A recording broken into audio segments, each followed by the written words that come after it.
Après le terrible accident de la route de Pierre-Palmade en Seine-et-Marne, un certain Fabien Fleury, 36 ans, avait contacté les médias puis les enquêteurs de la brigade de protection des mineurs pour faire de terribles révélations sur l'humoriste.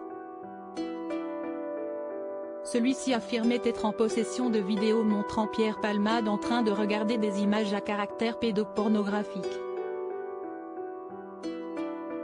Est-il le même homme qui a comparu cette semaine devant le tribunal correctionnel de Paris pour s'expliquer sur les soirées chemsex qu'il organisait très régulièrement dans son appartement du boulevard Rochechouart, en plein cœur Paris.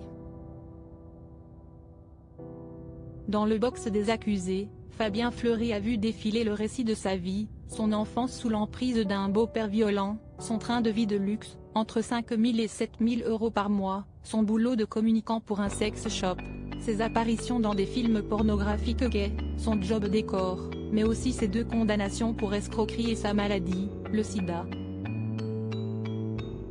Ont enfin été abordées l'orgie parisienne organisée chez lui du vendredi au dimanche soir, au cours desquelles se réunissaient des hommes chauds et sexy sous l'emprise de drogues de synthèse.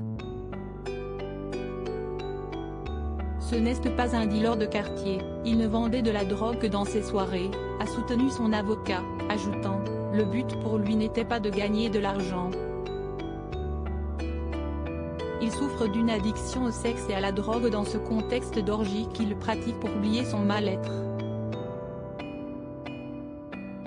La justice a finalement tranché en faveur d'une lourde peine de 2 ans de prison dont 1 avec sursis ce vendredi 17 février 2023. Cette révélation stupéfiante sur Pierre-Palmade. Voilà des années que Pierre-Palmade souffre lui aussi d'une sérieuse dépendance à la drogue.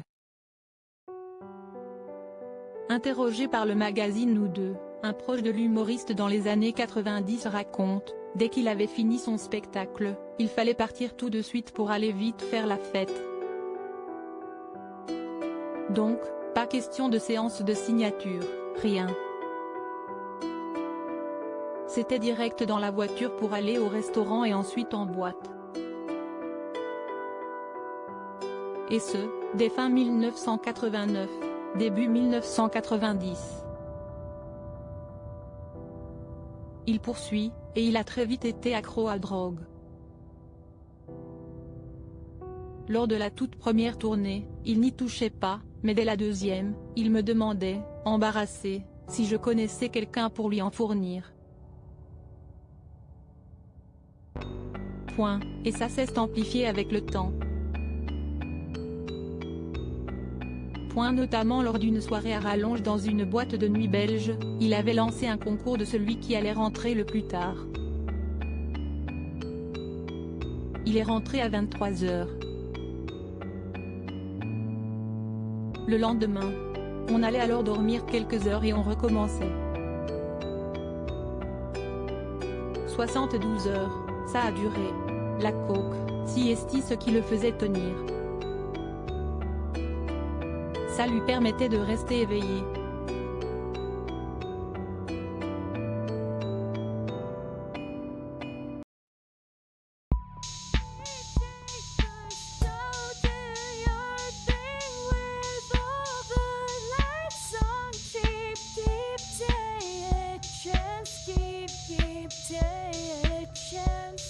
You can just keep